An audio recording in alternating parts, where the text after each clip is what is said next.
nombre del Padre, del Hijo y del Espíritu Santo.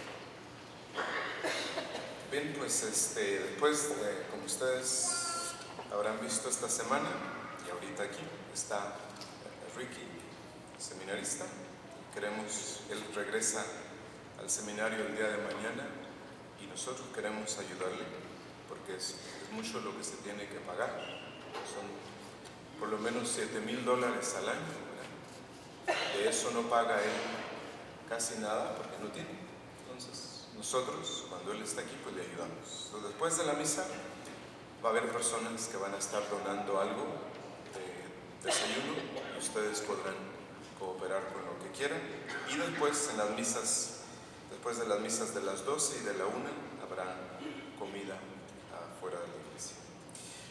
Este domingo se le conoce como el domingo Inalvis o el domingo de blanco, porque hoy se quitan la vestidura blanca los que fueron bautizados en la vigilia pascual. Y se le conoce también como el domingo de Quasimodo, porque así comienza el introito de la misa. Y en segundo lugar, pues hoy pueden ustedes obtener una indulgencia plenaria si rezan un Padre Nuestro y un credo con la invocación esta de Jesús misericordioso, yo confío en ti, por ser el domingo de la misericordia. Muy bien. Pues se aparece Jesús a sus discípulos después del escándalo de su muerte. Se aparece a ellos y Tomás no estaba con ellos.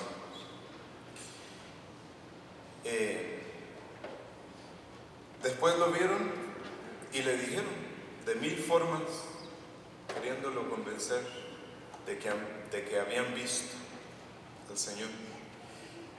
Y él dice: si no tengo la evidencia, si no existe, si yo no veo un milagro, yo no voy a creer.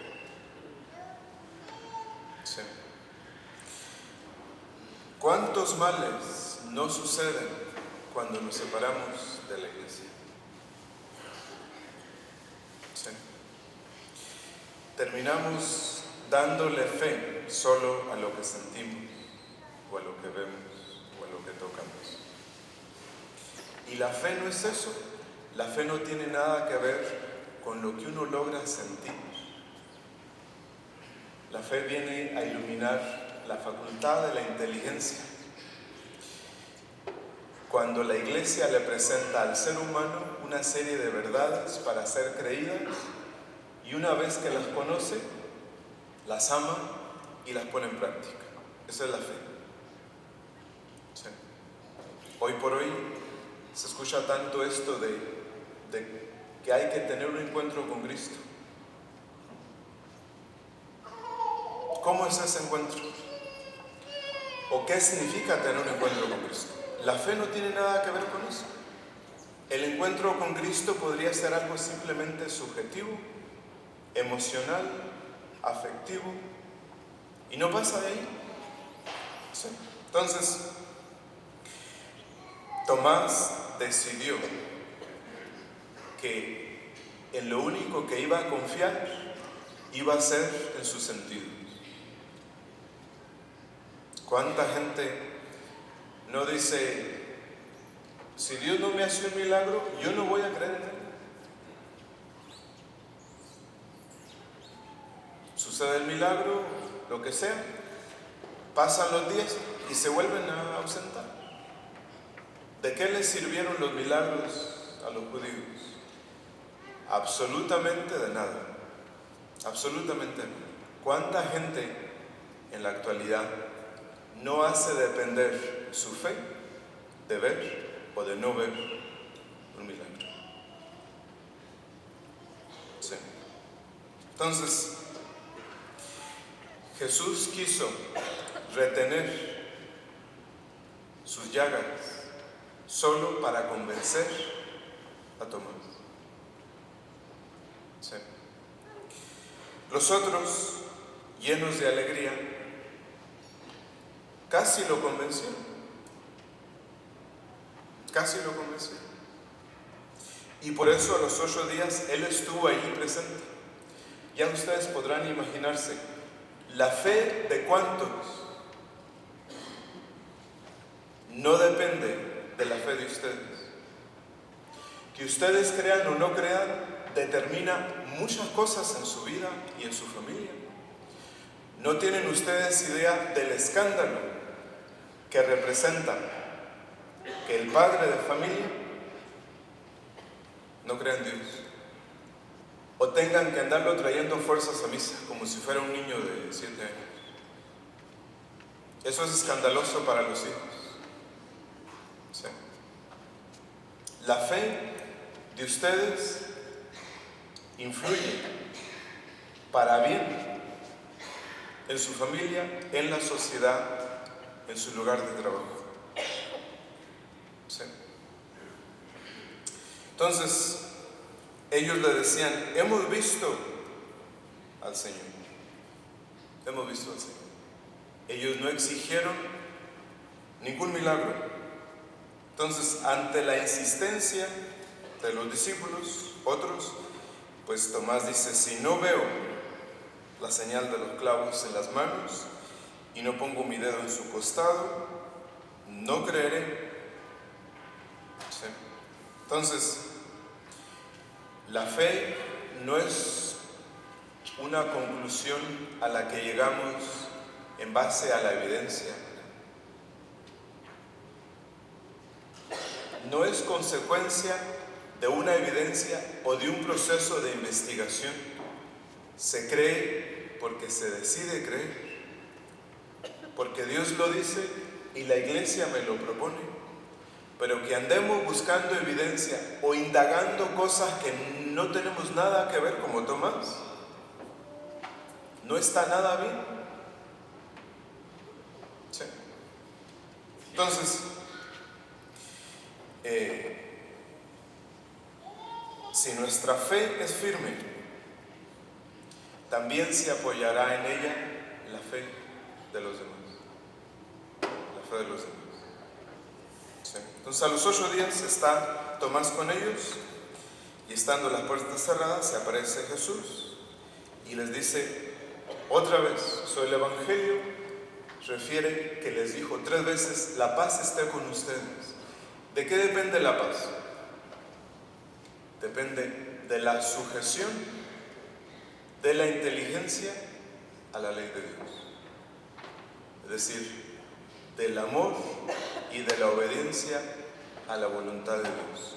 No depende de ninguna otra cosa. ¿Sí? Entonces, Jesús le dice a Tomás, trae acá tu mano y pon tu dedo en mis llagas y no seas incrédulo, sino fiel. ¿Sí? Entonces, ¿qué fue lo que le pasó a Tomás? Al perder la fe, perdió la verdadera dimensión de las cosas. Vivir sin fe es vivir fuera de la realidad. No sé qué tan difícil sería para ustedes entender eso. Vivir sin fe es vivir fuera de la realidad.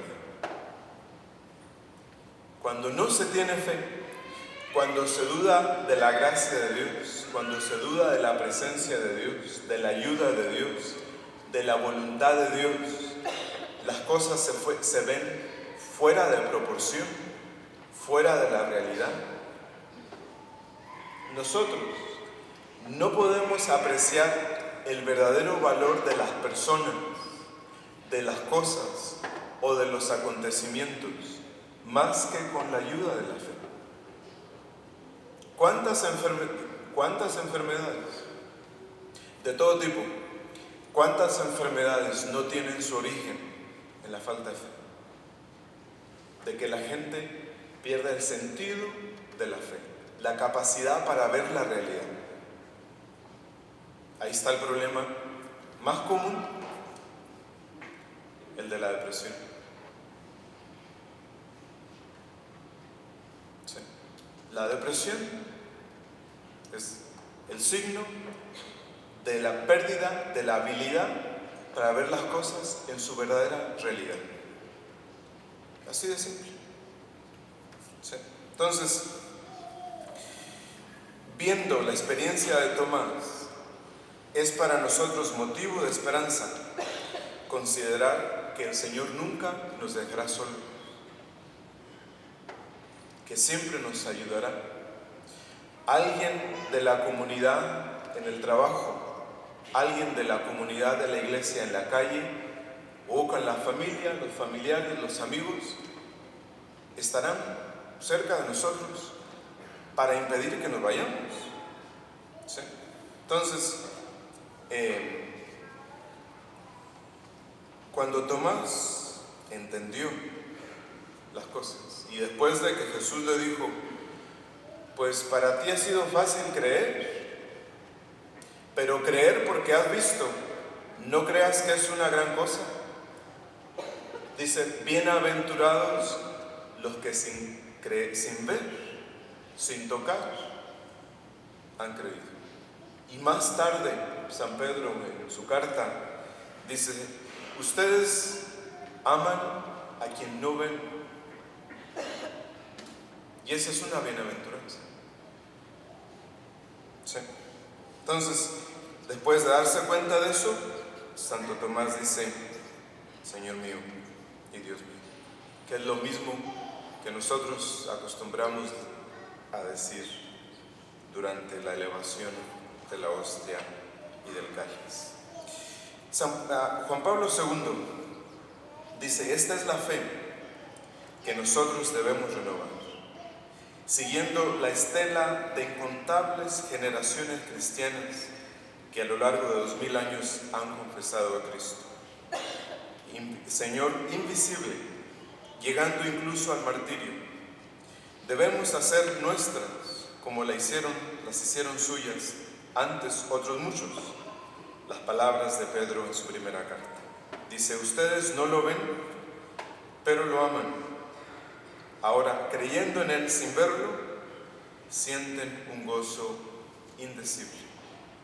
Esta es la auténtica fe, entrega absoluta a cosas que no se ven, pero que son capaces de colmar y ennoblecer toda la vida, decía Juan Pablo II. Entonces, desde aquel momento, Tomás fue un hombre distinto. ¿Y cómo se supo que fue un hombre distinto? Por haber dado la vida en el martirio. Su figura es hoy para nosotros motivo de confianza en el Señor, que nunca nos faltará, que nunca nos dejará, y motivo de esperanza si alguna vez aquellos que tenemos cerca, por voluntad divina, pasan por momentos de desconcierto o de dificultad. La Virgen, que tan cerca estuvo en aquellos días de Tomás y de los apóstoles, seguiría atenta la evolución de la fe de aquellos discípulos. Quizá ella impidió que el apóstol se alejara definitivamente. Y nosotros le confiamos hoy nuestra fidelidad al Señor y la de aquellos que de alguna manera Dios ha puesto a nuestro cuidado. En nombre del Padre, del Hijo y del Espíritu Santo.